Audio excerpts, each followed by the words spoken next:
Olá, irmãos e irmãs, sejam bem-vindos mais uma vez aqui no Estudar em Casa. Sou Alan Barbieri, dirigente do Templo Escola Casa de Lei, a casa que eu estou nesse momento, e tenho algo preparado muito especial para vocês. Hoje eu vou falar um pouquinho sobre a Umbanda, da raiz aos dias de hoje. E para abordar esse assunto, marquei um café, vamos fazer um bate-papo aqui com o meu irmão, Nicolas Peripoli. Nicolas, chega para cá, meu irmão. Como você está? Beleza? Maravilha, você. Seja bem-vindo, viu? Obrigado, viu? Vamos lá, tá pronto? Vamos lá, cara. Maravilhoso aqui.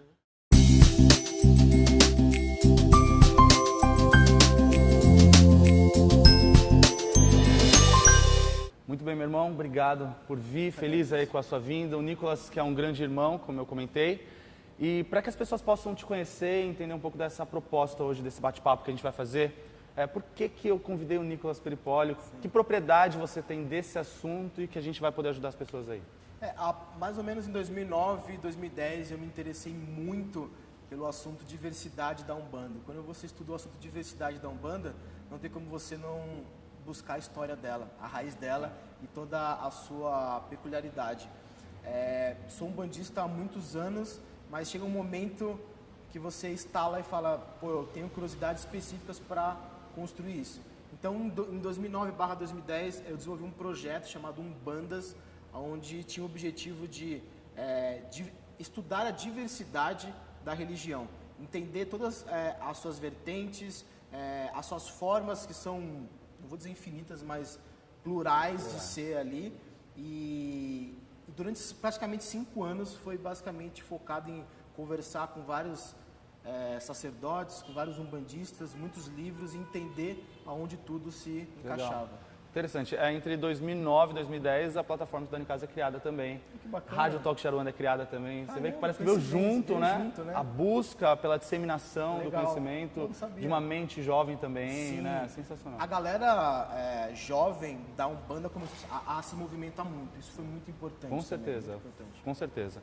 Muito bem, bom, proposta hoje é a gente conversar sobre a Umbanda da raiz aos dias de hoje. Aí, de repente, uma linha do tempo, poder conversar não sobre só a história, aquilo que já está na internet, que você talvez já saiba, mas das curiosidades e da essência da religião, né? Quais são as diferenças que existem entre uma coisa e outra e trazer para as pessoas um pouco de esclarecimento mais concreto. Sim. Porque a gente sabe que hoje a gente tem aqui dirigentes, a gente tem médiums, praticantes e temos curiosos, pessoas também que estão aqui, de repente, se descobrindo umbandistas. Então, são informações que vão te fazer entender mais sobre a própria religião e se apaixonar mais ainda por isso. Porque quando a gente volta no tempo e olha de onde ela veio, né, e tudo que aconteceu lá atrás, é fascinante. Sim. A primeira reflexão, acredito que a gente possa trazer aqui, é o momento onde a Umbanda nasce. Né? Todo mundo já entende hoje profundamente como é que a história da religião funciona, mas olhando para aquela época, ou seja, 20 anos após a abolição da escravatura, Rio de Janeiro, onde nasce a Umbanda, um lugar povoado pela espiritualidade, vamos dizer assim. As partes espíritas explodindo, expandindo, e a macumba carioca muito forte. Então você olha esse cenário caótico daquela época, e aí você fala, naquele cenário caótico nasce a Umbanda, do menino de 17 anos de idade. Dentro desse cenário, a gente tinha as macumbas cariocas, que eram perseguidas pela polícia, e você via o lado espírita. Então, dentro desse cenário, você vê Zélio, um menino de família católica, um menino onde a maioria da família, você tinha padres, você tinha pessoas do exército, e ele se encontrava com uma missão. Em um dia, ele incorpora um espírito que fala, a partir de agora, eu vou trazer uma nova realidade, uma nova forma de se trabalhar a espiritualidade. Pensa o que é na cabeça do menino de 17 anos de idade, receber uma informação e receber, porque naquela época ele não tinha controle, era uma coisa muito bruta, muito visceral ali. E ele tinha que começar um trabalho no dia seguinte. Imagina o que é para a família e para ele, no dia seguinte, começar um trabalho. Para quem não sabe, Zélio incorpora o caboclo das 7 encruzilhadas no dia 15 de novembro de 1908, dentro de um centro espírita. Exato. Né? E diz que a partir do dia seguinte haveria o primeiro ritual de Umbanda e assim, né, de alguma maneira, essa religião que nós estamos aqui. Então, um choque de realidade, com certeza. Choque de realidade. E se você for pegar nesse contexto histórico ainda, aonde a Umbanda nasceu, ainda tem uma informação por detrás que a gente não fala muito. nasceu na Federação Espírita, num centro espírita. Lembra daquela ideia que a gente tinha uma vertente muito grande dentro do espiritismo?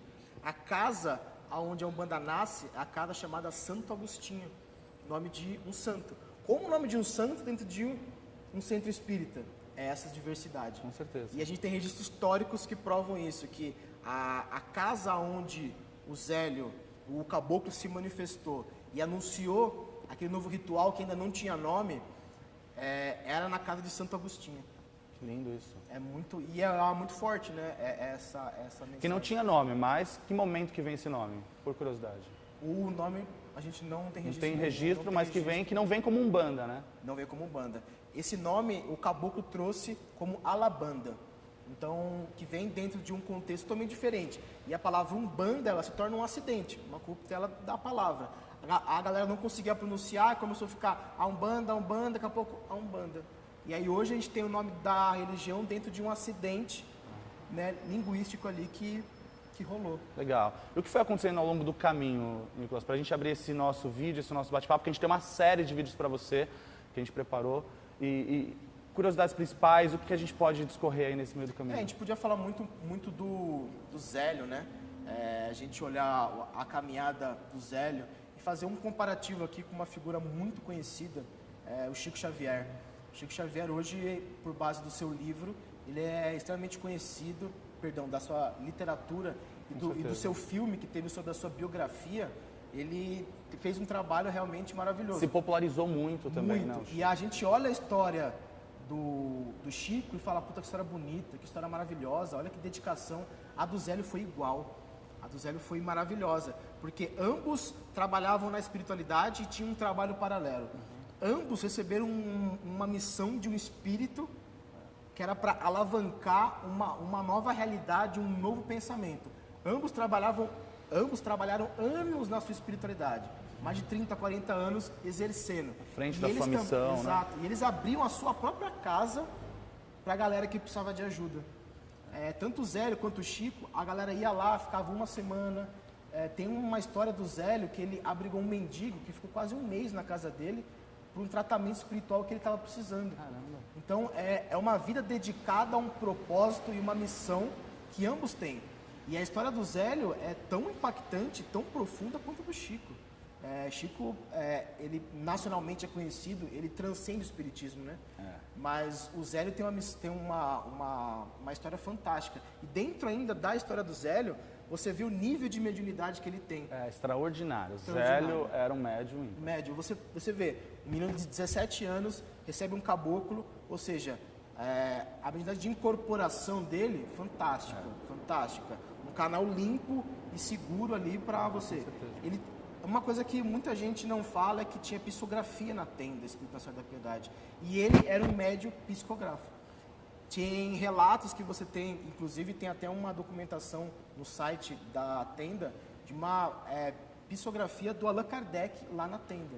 O Zélio, às vezes, para apresentar uma mensagem do caboclo, ele psicografava a mensagem do caboclo. Além de também ter a clareaudiência. Clareaudiência era um médium de efeitos físicos, né? Físicos. Há vários relatos de coisas que acontecem, aquela capacidade dele de multiplicar sua força para carregar um indivíduo no ombro, entre outras coisas mais, mostra... E naquela época tinha o conceito de ter o médio curador. Tinha médio que não era curador, tinha o médio que era focado em demanda, o médio mais curador. O Zélio, ele era um médio que ele passeava Passava por em tudo. todas as Ele passeava capacidades em tudo. ali. Ele tinha um dom mediúnico vamos dizer assim, um canal muito aberto, porque ele não tinha uma base. Porque hoje, quando a gente vai trabalhar a nossa mediunidade, a gente tem alguém à frente, a gente tem uma literatura, a gente tem uma base. O Zélio não tinha ninguém. Não tinha referência. Não tinha referência. E a única referência dele, qual que era o caboclo e o espiritismo. Que lindo, cara. Então, baita médio. A gente está falando de um jovem que foi se desenvolvendo como homem, né, como pessoa, exato. No meio de todo um turbilhão de acontecimentos. Porque aí havia o preconceito, havia os ataques nos terreiros, era uma época, como você falou. Rio de Janeiro vivia um pé de guerra contra a religião, né? Exato. E a maior preocupação do Zélio e a galera da tenda era mostrar, não que nós temos a Umbanda. Não, a preocupação era, nós somos uma vertente do espiritismo. Essa era a maior preocupação. Eles queriam mostrar, nós não somos a macumba carioca, Nós não somos nenhum outro ritual que eles denominavam na época magia negra. Nós somos uma vertente do espiritismo. E aí começou a surgir os nomes iniciais, né? A gente tem linha branca dos pais de mesa, a gente tem a linha dos espíritos, a gente tem Umbanda branca e demanda. E aí a gente vai chamar de vertentes. De vertentes. No meio do caminho surgiram muitas, né? Muitas. Mas a preocupação deles, também para com a polícia, que batia muito de frente com as macumbas cariocas, era se denominar uma vertente espírita. E o Zélio também se denominava um espírita. Tá, então quando a gente pega a tenda espírita, a Nossa Senhora da Piedade, o termo espírita ele vem como uma estratégia para evitar o preconceito, de repente evitar ataques, ou porque de fato ali se consideravam o espiritismo? Ali se considerava um espiritismo, e isso é um assunto muito controverso hoje em dia, né? É um dos pilares principais do próprio chefe, do caboclo, das Sete Cruzilhadas e do Zélio, era a mensagem do Evangelho. Qual é o Evangelho? Segundo o Espiritismo, que é uma atualização do que a gente tem do novo Evangelho. E a mensagem de Cristo, ou seja, os valores de Cristo eram pregados ali. Muito, e estava impregnado naquele espírito que na sua última reencarnação foi um padre, um frei. Com certeza. E ele trouxe isso. Então, o Zélio, ouvindo o caboclo pregar muito sobre Jesus, o nome da tenda tem espírita Nossa Senhora da Piedade, a mãe de Cristo, uma das faces da mãe de Cristo. Então, nesse momento, você percebe, não sei o que passou na cabeça de Pai Zélio na época, mas a referência dele era esse espírito, a mensagem de Cristo. Aonde eu encontro isso de forma espiritualizada? No Espiritismo. Então, você tinha até na parte tanto da tenda espírita Nossa Senhora da Piedade, como na cabana de Pai Antônio posterior, você tinha no estatuto ali, no regulamento, que a mensagem do Evangelho, ele tinha que ser cumprido como caráter ético. Sei. Era a base. Era a base total. O que hoje, aí, com o tempo, também a Umbanda vai ganhando uma certa outra cara e outras características, né? A gente vai ter uma Umbanda menos cristã com o tempo também. Hoje, a gente vai falar disso mais pra frente. Hoje, praticamente, a gente não tem muito uma Umbanda cristã. Mas se você olhar, o ritual do Zélio era uma mesa branca, onde existia o ritual da mesa, onde lá tinham descarrego, psicografia, e em volta a gira de atendimento. Sim. Outra peculiaridade interessante é que nas giras existia a gira de preto velho, existia a gira de caboclo, existia a gira mista, que era preto velho ou caboclo. Existiram as sessões especiais, e esse é um ponto interessante, essas sessões espirituais. Como é que funcionava? O Zélio ou o caboclo olhava e falava, esse aqui está com um problema muito grave, então você vai vir tal dia ou vai ficar depois, que a gente vai fazer um trabalho fechado para aquele propósito. Para aquele propósito. E existem relatos no livro do Mundo dos Espíritos, Léo de Souza, 1925, aonde ele conta um desses relatos. Legal. De como acontece. Então, basicamente, como é que funcionava? Muita reza. O Zélio, ora incorporado, ora não incorporado, e ele tratava a pessoa, antes de incorporar o caboclo, com muita prece. A quem? A Deus, a Jesus, a Nossa Senhora da Piedade, e aí sempre ao caboclo. E com muitas cantigas, São Jorge, Santo Antônio, muitas cantigas eram ali. Então o ritual era a galera em volta, rezando, cantando, criando-se uma vibração poderosa para que o caboclo, quando ele pudesse se manifestar, ele tivesse um poder de atuação ali fantástico. A gente não está falando de uma complexidade de um ritual, mas de uma fé extrema. Uma fé extrema. Então ali não trazia ervas da África, não trazia coisas que não se encontram em lugar nenhum. Ali era, na verdade, a fé sendo expressada através de oração, através de entrega, de uma forma simples. Esse, inclusive, era o perfil da casa do Zélio. A simplicidade era uma coisa que... E era pregado com muito rigor. Até a própria Lígia, que é a neta do Zélio, fala: o meu avô se preocupava muito com o caráter e como a gente era visto e como a gente se comportava. Então, era muita pressa, era muita reza, era humildade. Basicamente, o caboclo, se você for olhar, a palavra do caboclo hoje é a nossa lei, deveria ser a nossa lei, deveria ser o fundamento da religião e ponto. A palavra dele, porque Zélio não deixou nada escrito. Então, a palavra do caboclo, qual que era a palavra do caboclo? Ele sempre falou: humildade, amor e caridade. A Umbanda é isso, é esse triângulo. Sim.